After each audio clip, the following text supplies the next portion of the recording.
السلام علیکم، میرا نام فوزیہ پروین ہے اور میں آپ کے ساتھ ایک عامل کی ایسی بھیانک کہانی شیئر کروں گی جس کو سن کر آپ لوگ خوف زدہ ہو جائیں گے اور کبھی بھی ایسے کاموں میں ہاتھ نہیں ڈالیں گے۔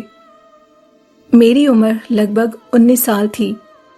ہمارے گھر کے ساتھ جو ہمسائے رہتے تھے وہ عامل تھے اور وہ جانے مانے عامل تھے۔ وہ بہت سے لوگوں کے کام بھی کرتے تھے۔ وقت گزرنے کے ساتھ ساتھ سب بڑے گھر والوں کا انتقال ہو گیا۔ جو چھوٹے بچے تھے وہ اب ایک بڑا بھائی تھا اور باقی بچے کافی چھوٹے تھے۔ اپنے بڑوں کو اس کام میں دیکھ کر یہ فیصلہ کیا کہ میں بھی کیوں نہ عامل بنوں، مجھے بھی عامل بننا ہے، اور عامل ہونے میں اس کی بہت زیادہ دلچسپی تھی۔ وہ عاملین کی دنیا میں اپنا ایک نام کمانا چاہتا تھا۔ چلے کشی میں اس کو خاصی دلچسپی تھی۔ جب بھی میرے بھائیوں کے ساتھ ذیشان باہر بیٹھتا تھا تو ایک ہی بات کرتا تھا، میں بہت جلد ایسا عامل بنوں گا کہ میرے گھر کے باہر لوگوں کی لائنیں لگی ہوں گی اور میں بہت جلد شہرت اور دولت کی سیڑھیوں کو چھو لوں گا۔ میرے بھائی اس کی بات سن کر خاموش ہو جایا کرتے تھے اور اس کو کچھ بھی نہیں کہتے تھے، کیونکہ آج کل کے دور میں کسی کو روکنا اس بات کی نشانی ہے کہ شاید ہم اس سے حسد کرتے ہیں، کیونکہ ہر انسان اپنی مرضی کرتا ہے، ہر انسان اپنا اچھا برا جانتا ہے۔ خیر، وقت گزرتا گیا۔ ذیشان اپنی والدہ کی مرضی سے ہر قسم کے چلے کشی کا شوقین ہو چکا تھا اور وہ چلا کشی کرتا بھی تھا۔ اس کی والدہ اس کو اجازت دیتی تھیں۔ چھوٹے موٹے چلے تو اس نے اپنے گھر میں کیے، لیکن اب اس کو شاہ جنات کا چلا کرنا تھا۔ اس کو کسی نے یہ بتایا کہ تم شاہ جنات کا چلا کرو، اگر تم اس کا چلا کرو گے تو تم دولت مند اور شہرت کی سیڑھیوں تک پہنچو گے، کیونکہ جو شاہ جنات کو اپنے قابو میں کرتا ہے وہی دولت اور شہرت پاتا ہے، کیونکہ شاہ جنات ہر قسم کی خبر لے کر آتا ہے، لیکن اس کا چلا بھی بہت خوفناک ہے، وہ تم اس جگہ پر نہیں کر سکتے۔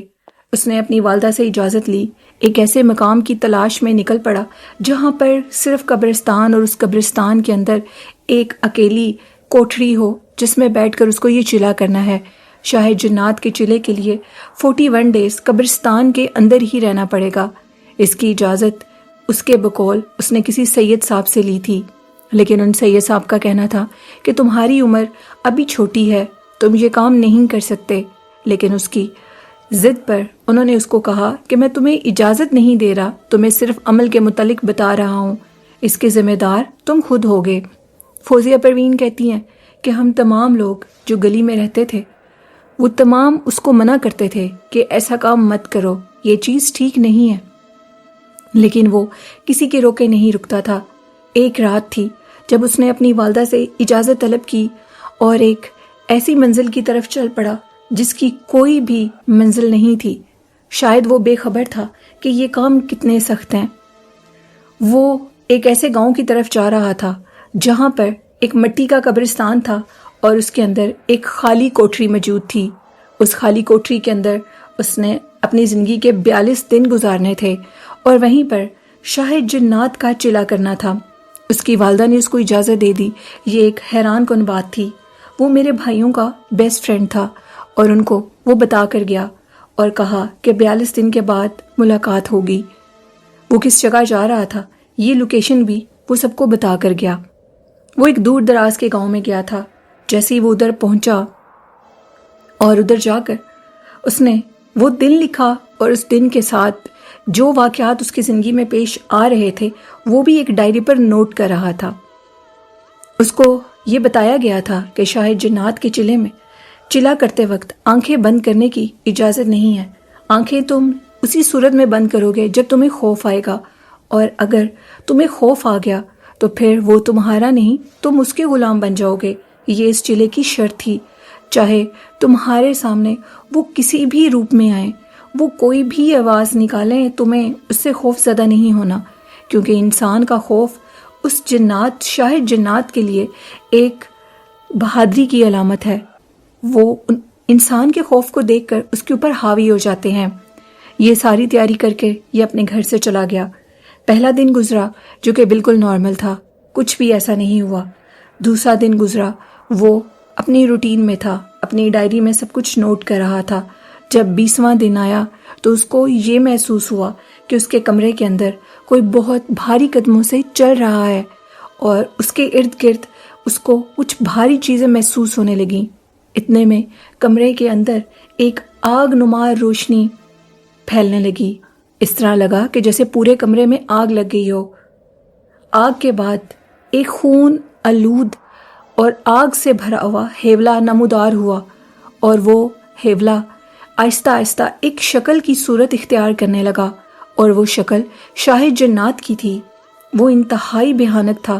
اسے دیکھ کر ذیشان نے اپنی آنکھیں بند کر لیں، اور جو بھی اس نے کلمات پڑھنے تھے ان کو وہ پڑھتا رہا، لیکن خوف کے مارے اس کی شکل کو برداشت نہیں کر پا رہا تھا، جس وجہ سے اس نے آنکھوں کو بند کر لیا اور اپنے جو بھی وہ پڑھائی تھی اس کو پڑھتا رہا۔ اس کو کمپلیٹ کرنے کے بعد ذیشان بالکل مطمئن تھا۔ اس نے یہ محسوس کیا کہ اس کو کوئی خوف نہیں آیا، اور نہ ہی شاہ جنات نے اس کو کوئی نقصان دیا ہے۔ تھوڑی دیر کے لیے بس آنکھیں بند ہوئی تھیں، اس میں ایسا کیا ہے۔ خیر وقت گزرتا گیا، وہ اپنی ڈائری میں سب کچھ نوٹ کر رہا تھا۔ 41واں دن تھا۔ 41 دن پورے ہو چکے تھے۔ کھانے پینے کی فل پرہیز تھی، کچھ بھی ایسا نہیں کھانا تھا جس میں گوشت اور گندم ہو۔ ہر چیز کی پرہیز کرنے کے بعد 41ویں دن شاہ جنات اس کے سامنے حاضر ہو گیا اور کہا کہ بتا مجھے کیوں بلایا ہے؟ جس پر ذیشان نے ڈرتے ہوئے خوف کے مارے اپنی کانپتی ہوئی آواز پر قابو ڈالا اور کہا کہ نادان، تجھے اس لیے بلایا ہے کہ تجھے اپنے تابع کرنا چاہتا ہوں۔ یہ بات سن کر شاہ جنات نے ایک اونچی آواز میں ہنسی نکالی اور کہا، نادان میں نہیں، نادان تو ہے۔ میں تیرے فرما بردار کیسے ہو سکتا ہوں؟ تو بھول گیا؟ جس پر ذیشان نے پوچھا، کیا؟ 20ویں دن تو نے خوف کے مارے اپنی آنکھیں بند کر لی تھیں، اور وہی خوف تجھے میرا نہیں بلکہ میں تیرا غلام نہیں بن سکتا، تو میرا غلام بنے گا۔ یہ بات سن کر ذیشان کے رونگٹے کھڑے ہو گئے، اور شاہ جنات نے کہا، اب تیرا وہ حشر ہوگا جو تو زندگی میں سوچ نہیں سکتا۔ آج سے تو میرا غلام ہو چکا ہے، اور تیرا خوف تجھے میرا غلام بنا چکا ہے۔ یہ بات کہہ کر شاہ جنات غائب ہو گیا۔ ذیشان کے ہاتھ پاؤں کانپنے لگے، وہ خوف زدہ ہو گیا۔ کچھ کہے سنے بنا اپنی ڈائری کو اٹھا کر اپنے گھر کی طرف نکلا۔ فجر کا ٹائم تھا۔ اپنے گھر جب پہنچا تو اس کی حالت خراب تھی، لیکن اس نے اس کے بارے میں کسی کو کچھ نہیں بتایا، اور وہ اپنے کمرے میں جا کر سو گیا۔ صبح جب اس کی والدہ اٹھی تو ذیشان اپنے کمرے میں تھا۔ وہ اس کو اٹھاتی رہیں، لیکن وہ بول نہیں رہا تھا، بلکہ اشارے سے یہ کہہ رہا تھا کہ سائڈ پر ہو جاؤ۔ ڈائری سائڈ ٹیبل پر پڑی تھی۔ اس ڈائری کو اس کی والدہ نے اٹھا لیا۔ کچھ دن گزرے۔ ذیشان کے گھر میں عجیب و غریب ایک شور مچا ہوا تھا۔ اس کے تمام گھر والے اس کے خلاف ہو چکے تھے، اس سے لڑ رہے تھے اور اس کو یہ کہہ رہے تھے کہ ہماری جان چھوڑ دو، ہم تمہیں اپنے ساتھ نہیں رکھنا چاہتے۔ ہم تمام لوگ بھی جو محلے کے ان کو جانتے تھے ان کے گھر کے باہر اکٹھے ہو گئے اور وجہ پوچھی، جس پر ذیشان کی والدہ کا کہنا تھا کہ میں اپنے بیٹے سے نفرت کرتی ہوں، میں اسے اپنے گھر نہیں رکھ سکتی۔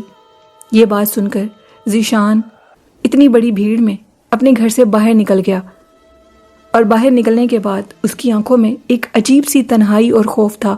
وہ ہر دیوار پر ایک ہی چیز لکھتا تھا، میں اس رات ڈرا نہیں تھا بلکہ ویسی ہی آنکھیں بند کر لی تھیں تو میرا کچھ نہیں بگاڑ سکتے۔ اس کی آنکھوں کا خوف اور اس کی آنکھوں کی تنہائی اس کو پاگل ثابت کر رہی تھی۔ وہ گلیوں میں سارا دن گھومتا تھا، یہاں تک کہ اس کے کپڑے پھٹ گئے، جوتے ٹوٹ گئے، کھانے کو کوئی کچھ نہیں دیتا تھا، بلکہ لوگ اس کو دیکھ کر کہتے تھے کہ یہ ایک سبق آموز کہانی سے تعلق رکھتا ہے، اس نے شہرت کو حاصل کرنے کے لیے، دولت کو حاصل کرنے کے لیے شاہ جنات کا چلا کیا تھا، جس کا چلا کرنا عام انسان کے بس کا روگ نہیں ہے، اور ایسے انسانوں سے سبق حاصل کرنا چاہیے۔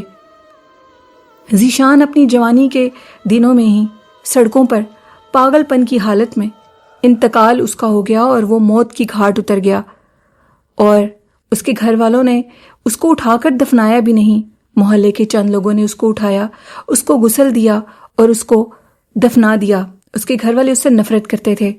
جب اس کے گھر والوں سے وجہ پوچھی تو ان کا کہنا تھا کہ ہم نہیں جانتے کہ ہم اس سے اتنی نفرت کیوں کرتے ہیں۔ اس کے انتقال کے بعد اس کے گھر والوں کو احساس ہوا کہ انہوں نے اس کے ساتھ ٹھیک نہیں کیا، کیونکہ یہ سب کچھ شاہ جنات کا کیا دھرا تھا۔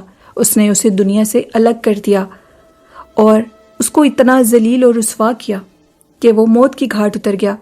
وہ دیواروں پر یہ لفظ لکھتا تھا کہ اس رات میں ڈرا نہیں تھا، بس میں نے ویسی آنکھیں بند کر لی تھیں۔ اور وہ دیواروں پر یہ بھی لکھتا تھا کہ کبھی بھی کوئی شاہ جنات کا چلا نہ کرے۔ یہ لفظ لکھتے ہوئے وہ اس دنیا سے چلا گیا۔ اور یہ کہانی یہ سبق دیتی ہے کہ جو لوگ شاہ جنات کا چلا کرتے ہیں وہ بچ نہیں سکتے۔ شاہ جنات کے چلے کے لیے انسان کو بہت کچھ سیکریفائس کرنا پڑتا ہے۔ شاید سیکریفائس کرنے کے بعد بھی انسان ان کو اپنے قابو میں نہیں کر سکتا۔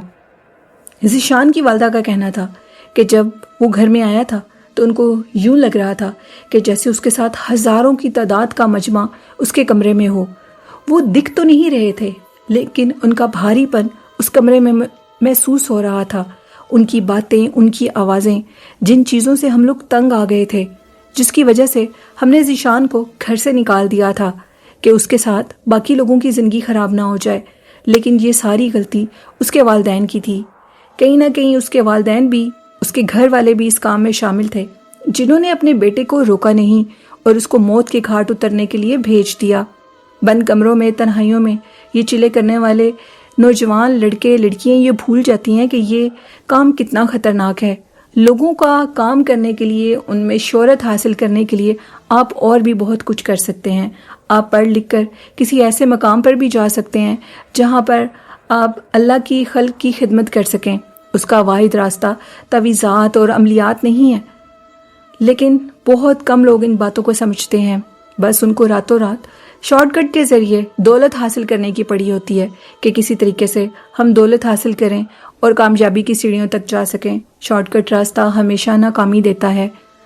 یہ ایک کہانی تھی ذیشان کی۔ آپ لوگوں کو کیسی لگی فوزیہ پروین کی کہانی؟ کومنٹ باکس میں ضرور بتایا کریں۔ چینل کو سپورٹ بھی کریں، چینل کو سبسکرائب بھی کریں۔ اسی کے ساتھ نیلم کو اجازت دیجیے۔ اپنا بہت سا خیال رکھیے گا۔ اللہ حافظ۔ اللہ نگہبان۔